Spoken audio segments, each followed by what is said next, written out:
Hi everybody, it's Misty, aka Frankenbelly, and I am here with a gastric bypass reversal update video.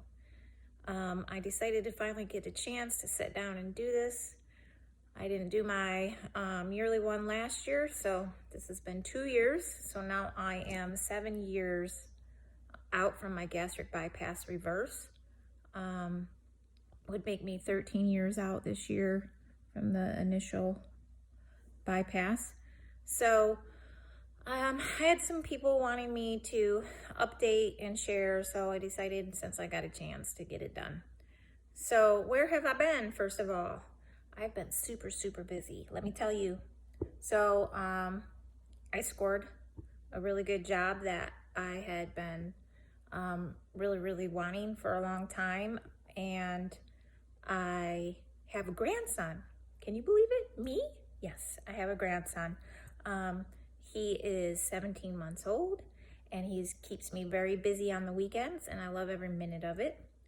My kids are all grown now. I hit the big 4-0 this year, so that's been a little bit of a transition, but it's okay. I'm doing okay. And we bought a new home. And let's see, what else did we do?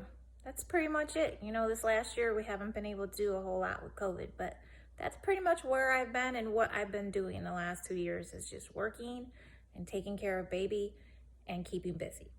So I'm gonna get right to it so I don't make a 25-minute video because you know I would just talk. So everybody's always asking medical conditions. How, you know, if you get more medical conditions after a reversal being years out. So I can tell you that I have not got any more medical conditions. I haven't gotten any surgeries. I haven't had to have any surgeries in years, which is great. Every year that I don't have to have a surgery, it's like another milestone to me because I used to have so many surgeries and testing done all the time. So the medical conditions that I do have that you probably have seen in my previous videos, the bariatric hypoglycemia, obviously that's something I'll have for the rest of my life. There's no cure at this point, but it is controlled. I do have a couple times a year probably where it shows up and shows me exactly what it feels like to have low blood sugar, reminds me, but I'm really lucky to have a Dexcom G6, and that really helps me monitor it, and I stick to my very strict diet. So it is stable.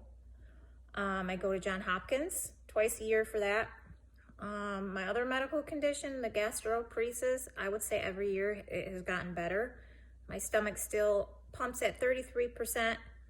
I'm supposed to get it checked every year just to check my numbers. And I can honestly say the last 2 years I haven't. So I will probably have to get one of those scheduled to see, because it's always supposed to get worse and not better. But for me, my condition is stable. I had a real bad bout of it back in May, but our household had COVID and it just attacked everything in the body. And so I think that that's why I had such a bad flare. And then after that, I've been fine. So those are all under control. So the next thing, my weight. Everybody always asks about my weight. How much did I gain? Everybody thinks that you're going to gain all your weight back if you have a reversal. So I gained weight back very slowly. After the reversal, I did gain about 20 pounds quickly, but I was 116 pounds, so I needed to get back to a healthy weight. And then my body stabilized out, and then every year it was probably about 3 pounds a year. And then like about a year and a half ago, I noticed that I was gaining like more frequently, a couple pounds here and there, and then I went gained for like a couple months and then a couple pounds. And last February, when I had my follow-up with my Johns Hopkins, I looked back at my year prior and I noticed that I had gained 13 pounds. So I kind of went into freak out mode a little bit, because even though I was at a healthy weight, I didn't want to get back in a position to worrying about, you know, another 13 pounds every year. So I decided, since I was turning 40, just to be healthy. And you guys all know, as far as my diet, I do low carb, sugar free, and I leaned more towards keto. So healthy fats and protein, of course. I always make sure to still get my protein, even though I've had the reversal. So I found I had to cut some things. My go-to snacks, because my diet is so regulated for the bariatric hypoglycemia. I was eating like a lot of string cheese and nuts and stuff like that. And even though that's good for you, they add up. And so what I did is I set myself up on a program for 1,200 calories a day through the fitness app. My Fitness Pal, I use that. I did 1,200 calories a day. I started on April 23rd of this year, and I'm currently down 25 pounds. So this is what I'm finding works for me. I just cut back on certain things that were higher in calories. And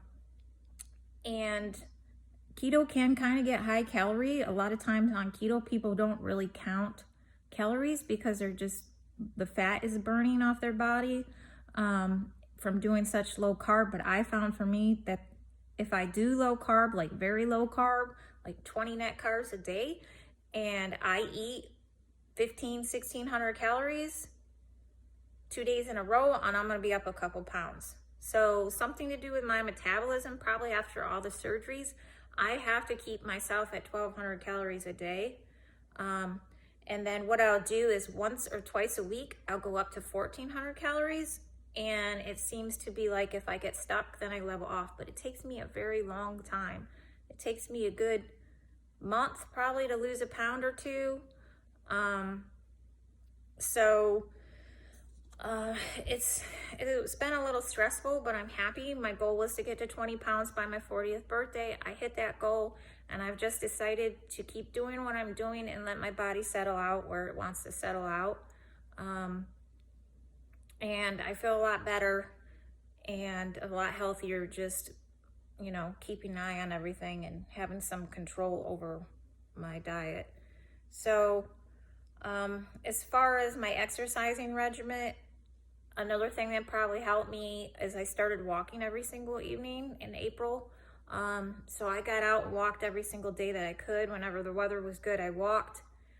My husband bought me a really nice elliptical, and I had talked to my Johns Hopkins doctor, and I was told that I was cleared to exercise because I was told that bariatric hypoglycemia will not affect your sugars to go down while you're working out.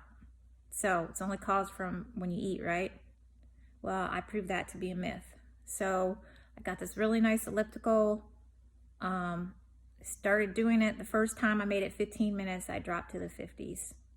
Got off. Didn't take very long though. I didn't even have to eat anything, and my sugar went back up to in the 70s. So pretty, low normal. And then the second time I did it, I only made it 12 minutes. And then the third time I did it, I only made it 10 minutes. So I gave it 3 shots. And after the third shot, I was like, because I would start shaking on the machine and I could feel it. Obviously, I know my body and I know what's going to happen. So for me, I guess certain exercises can cause my sugar to go down for the bariatric hypoglycemia. Like I said, walking doesn't seem to bother it. And I clean. I scrub my house every weekend, and I do a lot of cleaning and things like that, and that doesn't seem to make my sugar go down either. So I can be on my feet and be physical, but something about when I was doing the elliptical, it didn't work for me. So I went back to my Johns Hopkins doctor, and pretty much all she suggested was adding food before I did it. Well, I always did this in the evening about 15 minutes after I ate dinner. So I was always eating prior to it. So I knew that was, already something I did. So unfortunately, I don't get to use the elliptical, but now winter is coming, and I'm hoping probably the next thing will be buying a treadmill because I need to keep walking, because I feel like that has really helped keep my weight under control as well. So where am I with doctors? 7 years out, I still get labs done every single year. I do that for myself. I take care of myself just like I did when I had gastric bypass. I know so many people that are years out, they don't go to the doctors for follow-ups anymore, and I don't think that's smart, especially if you haven't had a reversal and you need to keep tabs on those labs because they can go south real quick. So I still get it done. I only take one daily multivitamin every morning. It's a chewable. And my labs just all came back, and that's another reason why I was waiting to do this video, and they were absolutely perfect. So 7 years in a row, no more anemia, no low B12. Actually, my B12 is always high, but I was told not to worry about it because even though my body produces a little bit more, it comes out when I go to the bathroom, so it's not a big deal. All my other labs, absolutely perfect. No more B1 vitamins. I don't have to take any of those. Just one little chewable vitamin every single day. Like I said, I'd go to Johns Hopkins twice a year. Right now, it's more of, at-home teleconference phone calls. Don't really like my new endocrinologist. I'm not going to lie. She doesn't really have, I have more information on my condition than she does at this point, since I've researched it so much. But she's younger, and she does try to help some. So as long as I stay stable, it's just kind of like a little check-in, and then I go about my business. As far as the gastroparesis, I had a Johns Hopkins doctor there, and she was absolutely horrible. And I got to the point where I figured I'm stable. Unless I get worse, I'm not worrying about it. So I don't go to a current gastroenterologist or anything like that. I just see my regular PCMs on base and things like that. So yeah, that's pretty much where I'm at. Everything's going good. I hope you guys are all doing well. If you don't know about my story and you're seeing this video, you can look back on the page. I have, from my first year out, I have informational videos on the bariatric hypoglycemia, my story of gastroparesis, all kinds of things, the ways that I eat, stuff that can help you guys if you're struggling. Please come over to the support group if you're not already there, Gastric Bypass Takedown and Reversal. It's on Facebook. I also have a blog. I can say that I haven't written in it forever. So that's on WordPress though, and you can find me under Frankenbelly. So that's pretty much it. I hope you guys are well. If you're in my support group, so glad you guys are there. And we'll just continue to keep advocating for people for the outcomes that happen with this surgery, and keep pushing forward. Have a great day, everyone. Bye.